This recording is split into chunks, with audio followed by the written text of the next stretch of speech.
بسم اللہ الرحمن الرحیم والسلام علی من اتبع الہدی۔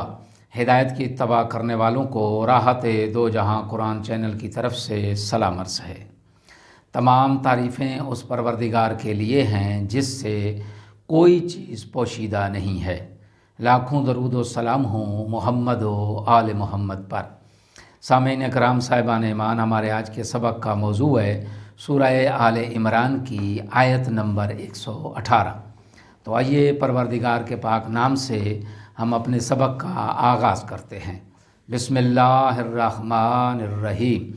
یا ایہا الذین آمنوا لا تتخذوا بطانۃ من دونکم لا یالونکم خبالا ودوا ما عنتم قد بادت البغضاء من افواہہم وما تخفی صدورہم اکبر قد بینا لکم الآیات ان کنتم تعقلون۔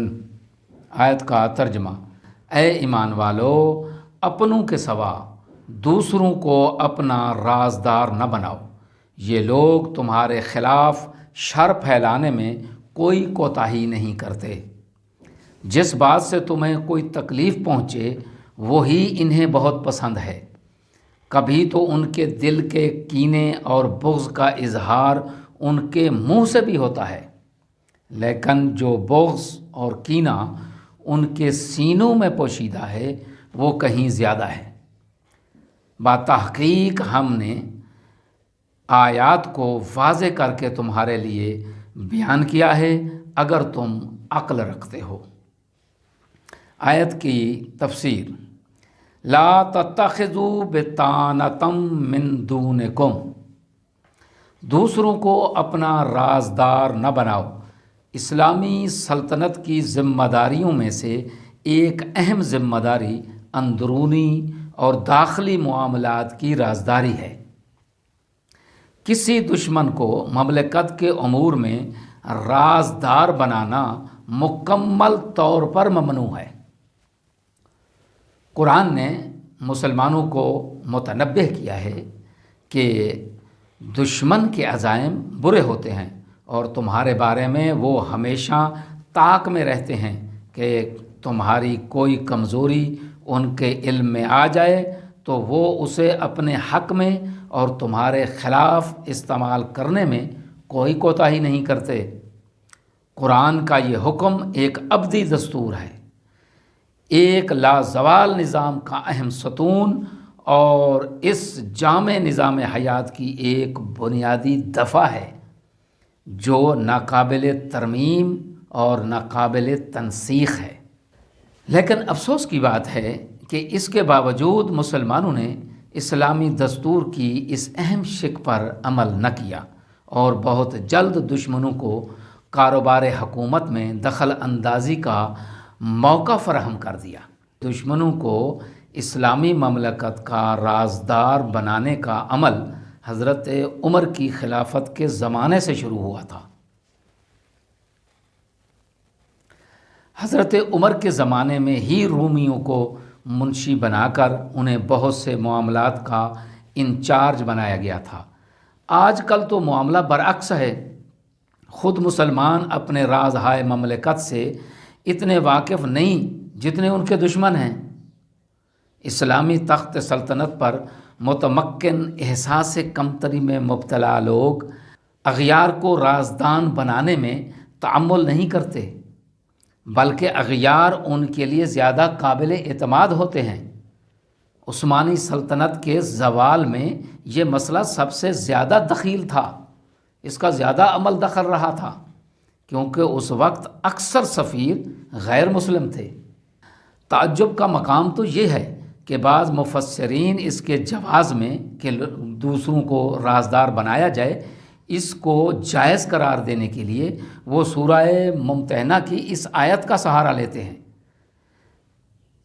جس کا ترجمہ یہ ہے کہ جن لوگوں نے دین کے بارے میں تم سے جنگ نہیں کی اور نہ ہی تمہیں تمہارے گھروں سے نکالا ہے، اللہ تمہیں ان کے ساتھ احسان کرنے اور انصاف کرنے سے نہیں روکتا۔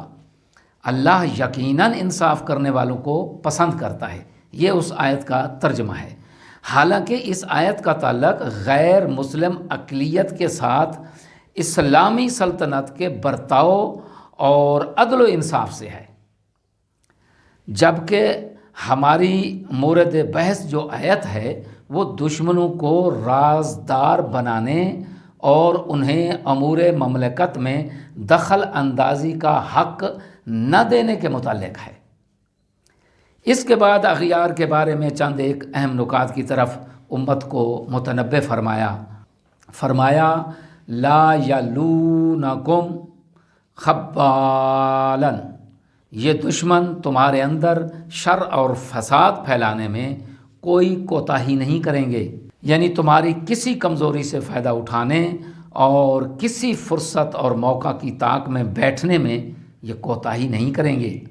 وہ تمہارے خلاف ہر سازش کے لیے چاقو چوبند رہیں گے۔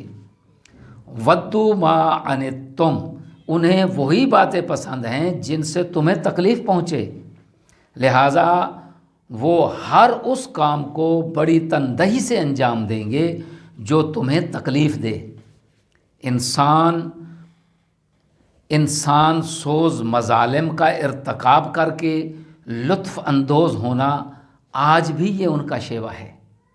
وہ مسلمانوں کو مار کر اس سے لطف اندوز ہوتے ہیں، مسلمانوں کو تکلیف دے کر خوش ہوتے ہیں۔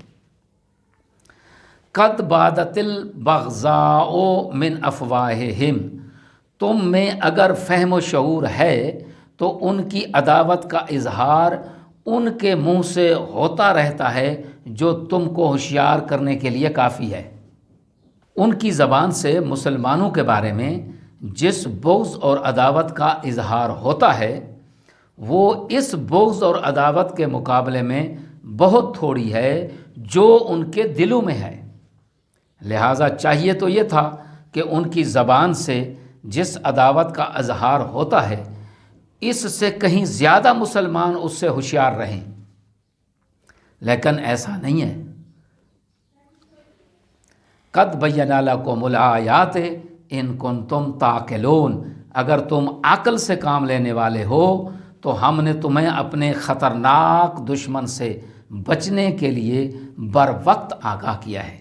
آیت میں بیان ہونے والے اہم نکات، پہلا نکتہ یہ ہے کہ کفار کو دوست اور رازدار بنانا قرآنی نصیحتوں کے خلاف ہے، اور دوسرا نکتہ اس میں یہ ہے کہ اسلامی ریاست میں غیروں کو رازدان بنانے کا آغاز عصر خلفاء میں ہوا تھا۔ آخر میں دعا ہے کہ خداوند قدوس اسلامی ریاستوں کے سربراہوں کو یہ عقل اور شعور عطا فرمائے کہ وہ اپنے رازوں کو غیر مسلموں کو بتانے سے گریز کریں تاکہ خطرناک دشمن سے ہر وقت امت مسلمہ محفوظ رہے۔ وآخر دعوانا ان الحمد للہ رب العالمین۔